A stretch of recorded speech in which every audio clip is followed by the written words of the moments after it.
Salut à toi cinéphile de l'extrême, aujourd'hui on attaque enfin un gros morceau qui va se passer sur plusieurs épisodes, le cinéma de Zack Snyder. Au fil de ces vidéos, nous allons nous intéresser aux différentes caractéristiques des films du réalisateur, principalement les films adaptés de comics, sauf Justice League. Non, parce que honnêtement dans ce film il reste pas grand chose de Zack Snyder, si ce n'est rien en fait.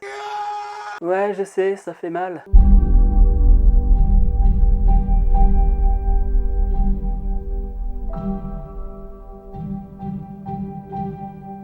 Comme la plupart d'entre vous le savent, Zack Snyder adapte beaucoup de comics, donc ce n'est pas étonnant de retrouver des caractéristiques de ce médium dans ses œuvres. Enfin je dis ça, mais les adaptations de jeux vidéo font rarement honneur au gameplay ou à l'esthétique des œuvres adaptées, Mais ça c'est un autre débat, on verra ça plus tard. Non, c'est faux. Tout d'abord, il est important de voir comment Zack Snyder adapte la narration du comics.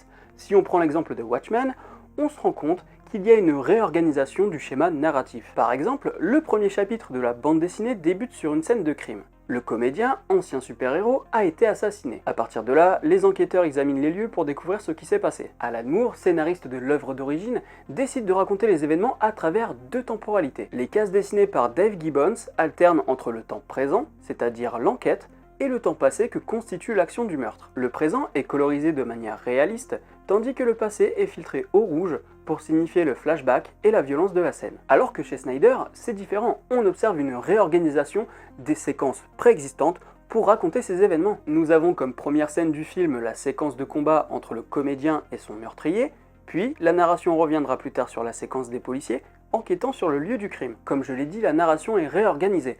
Zack Snyder cherche à incorporer de la linéarité dans un récit qui contient déjà beaucoup de flashbacks, ce qui est tout à fait normal, puisqu'il s'agit d'organiser cette histoire pour un public de cinéma, qui, contrairement aux lecteurs de comics, ne peut pas s'attarder sur les éléments visuels et sonores qui s'enchaînent. Il ne peut pas revenir en arrière si quelque chose lui a échappé, à moins de regarder le DVD et de faire une marche arrière. Mais au cinéma, tu peux pas faire ça. Le cinéaste doit donc simplifier comme il peut ce récit qui se passe sur plusieurs décennies du XXe siècle. Sinon, c'est trop le bordel. I'm an agent of chaos. Dans le film 300, ce n'est pas tant la réorganisation de l'ordre des séquences qui prône, mais plutôt celui des scènes, voire de cases bien précises. Si nous analysons la case avec la lance que Léonidas envoie sur Xerxès, dans le film, cette image est déplacée dans la scène d'enchaînement du Spartiate lors de la première vague d'ennemis aux Thermopyles. Le format filmique du cadre est alors similaire à celui de la case que Snyder reprend. Concernant les scènes, le film débute tout de suite sur la jeunesse de Léonidas. En revanche, dans le comics, avant de raconter la jeunesse du roi, il y a quelques cases montrant les Spartiates se diriger vers les Thermopyles. Notons aussi que si dans la bande dessinée, la jeunesse de Léonidas ne se résume qu'au face-à-face avec l'animal, dans le film, il y a bien plus de détails quant à son éducation virile et le fait que les nouveau-nés handicapés sont tués. Et il y a d'autres ajouts comme l'arc narratif de la femme de Léonidas, la reine Gorgo. Nous pouvons alors considérer la bande dessinée comme un storyboard inachevé du film. Il s'agirait d'ajouter et de changer l'ordre des cases, des scènes, des séquences, pour obtenir une manière plus cinématographique de raconter les événements du comics. Oui, t'as tout deviné. Dans la quadrature de la bande dessinée, Bibliodispo en description, Pascal Krajewski écrit « Si l'on considère qu'une case est l'équivalent d'un plan de cinéma, alors elle les enchaîne à toute vitesse et en requiert beaucoup moins. » Pour l'adaptation cinématographique, il faut donc penser le mouvement entre chacune des cases du médium d'origine. Mais avec le combat final de Man of Steel, on constate que Zack Snyder parvient à réaliser un enchaînement de plans au même rythme que celui des cases de BD. Dans le plan où Zod fait tournoyer Superman avec sa cape, et là on ne le répétera jamais assez, les capes, il ne faut pas en porter, c'est vraiment de la merde.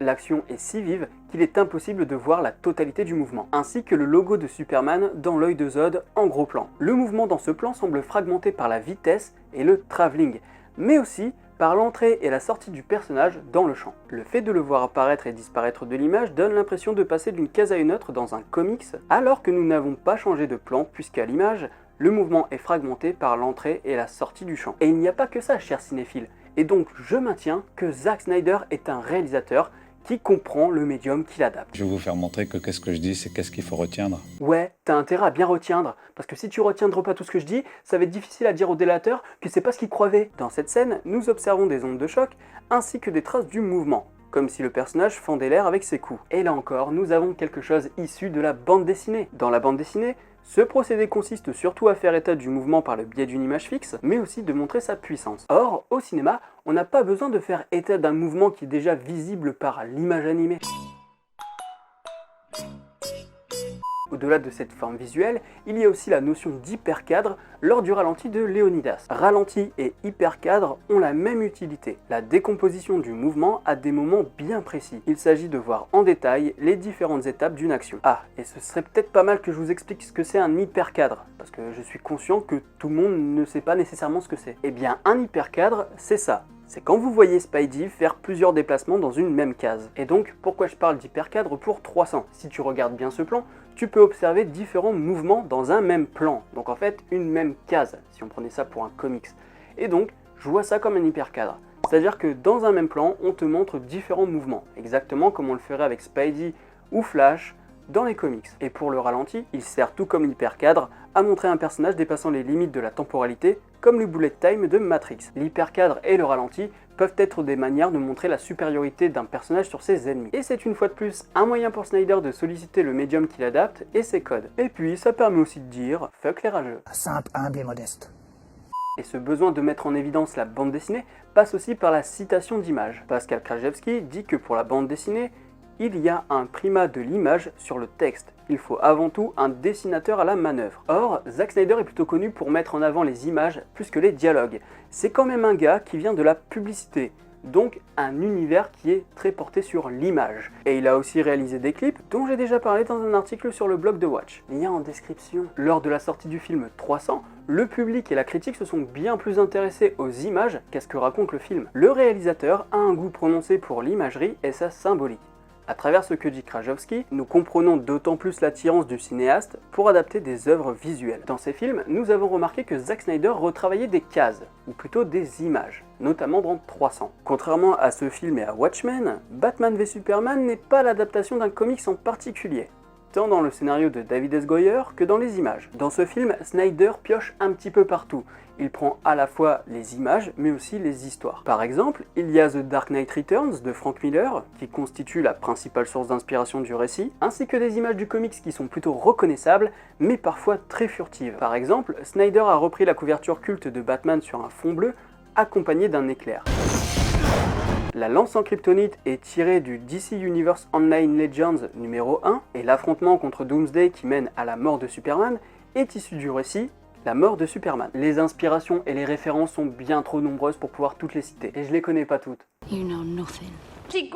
Au-delà de l'adaptation visuelle de certaines cases des comics, il y a aussi une grosse référence culturelle, qui est aussi en rapport avec les comics. Dans le générique d'ouverture de Watchmen, nous avons un plan avec le hibou, premier du nom, qui arrête un criminel dans les années 40. Sur le mur, il y a des affiches qui représentent la couverture du Batman numéro 1 de 1940, numéro expliquant les origines de Batman suite à la mort de ses parents. De plus, on voit une pancarte qui affiche Gotham Opera House avec deux personnes sortant de l'opéra. L'homme a reçu un coup sur la figure, et la femme porte un collier de perles. Avec tous ces éléments, il ne fait aucun doute que les personnes que nous voyons sont les parents de Bruce Wayne, alias Batman. Cette scène nous explique tout simplement que le hibou vient de sauver les parents de Bruce Wayne avant l'accident. Et nous pouvons voir ce plan comme une action à la fois intra et extra-diégétique, c'est-à-dire qu'elle fait à la fois partie de l'histoire, mais qu'elle est aussi en dehors. En effet, Gotham n'existe pas dans l'univers de Watchmen. Il n'y avait pas Doomsday Clock à l'époque, donc ça ne compte pas. Et même si Gotham existait dans l'univers de Watchmen, comment expliquer les affiches de Batman numéro 1 ? Ouais, c'est pas faux.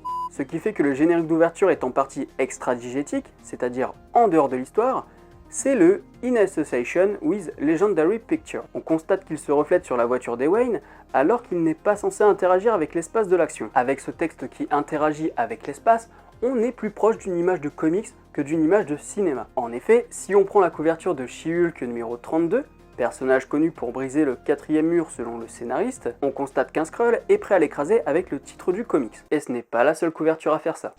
Putain, il est fort ce con. De plus, depuis quelques années, la couverture n'est plus vraiment représentative de ce qui se passe dans la BD au niveau du dessin. Par exemple, Marvel Comics demande à Alex Ross de réaliser certaines couvertures des All New All Different Spider-Man, alors que ce n'est pas lui qui travaille sur les cases. Finalement, la couverture possède aussi cette hybridité entre ce qui est extérieur à la BD et ce qu'elle contient. Et on pourrait même aller plus loin en considérant que la couverture est l'équivalent du générique d'ouverture d'un film, avec le titre du film, les gens qui ont travaillé dessus, etc., etc.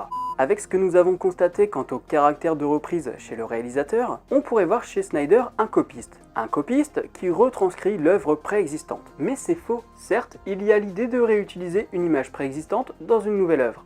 Mais elle peut être déformée, recadrée, bref, elle va être transformée. L'artiste peut la monter avec d'autres images appartenant à d'autres œuvres. Si tu es un musicos derrière ton écran, eh bien disons que si Snyder faisait de la musique, eh bien ce serait du sample. Dans les films de Snyder, il y a finalement transformation et réorganisation des images qui ont déjà existé. Et dans la bande dessinée, il y a aussi la répétition d'un dessin, d'un mouvement de personnage. Et cette répétition dans la bande dessinée marque une différence avec les films de Zack Snyder, car quel que soit le travail fourni et la qualité du résultat, une image de bande dessinée n'a pas la tenue hiératique d'une peinture. En prenant en compte cette phrase de Pascal Krajewski, on peut se dire que Zack Snyder est plus proche de la peinture, puisqu'il essaye finalement de faire des images hyper léchées. Ah, Zack Snyder et la peinture. Ce sera le prochain sujet de cette série de vidéos. Et je veux pas trop te teaser, mais va y avoir du Caravage. Oh, je suis désolé. Si la vidéo t'a plu, n'hésite pas à mettre un petit like, à me dire en commentaire si la vidéo t'a plu et si tu attends impatiemment les prochaines vidéos.